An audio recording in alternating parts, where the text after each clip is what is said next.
প্রতি বছরই দেখা যায় আমরা প্রত্যেকে সবাই যে যার জায়গা থেকে আসলে চেষ্টা করি ভালো কিছু কাজ দর্শকদের সামনে আনতে।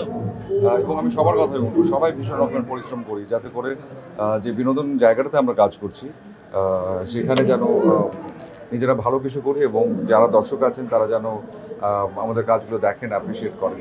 তো সেই জায়গা থেকে যখন একটা সম্মাননা পাওয়া যায়, সম্মানিত করেন, সেটা আসলে বিশাল বিষয়। এটা একেবারে সত্যি যে অ্যাওয়ার্ড পাওয়ার জন্য কাজ করা হয় সেটা না, মানে দর্শকদের ভালোবাসার সর্বোচ্চ সব কিছুর ঊর্ধ্বে। কিন্তু যেটা হয় যে যখন আসলে কোনো কাজগুলো কোনো দর্শকদের কোনো অ্যাসোসিয়েশনসের কিংবা কারো কারো আলাদা করে ভালো লাগে, যেমন এই যে আজকে যে জায়গায় এসেছি কচিকাঁচার জায়গা থেকে যে একটা আলাদা অর্গানাইজ করা স্টারনেট অ্যাওয়ার্ডস, স্টার বাংলাদেশ অ্যাওয়ার্ডস, এই যে তারা অর্গানাইজ করে এভাবে করে এবং হয় না যে কাজটি ভালো লেগেছে সেই কাজটিকে নিয়ে আসলে দু কথা বলা এবং সম্মান দেয়া, এটা আসলে একজন শিল্পীকে, একজন আর্টিস্টকে আমি বিশ্বাস করি যে প্রবলভাবে এনকারেজ করে যাতে করে সে পরবর্তীতেও ভালো কিছু কাজ করে, দায়িত্ব নিয়ে কাজ করে।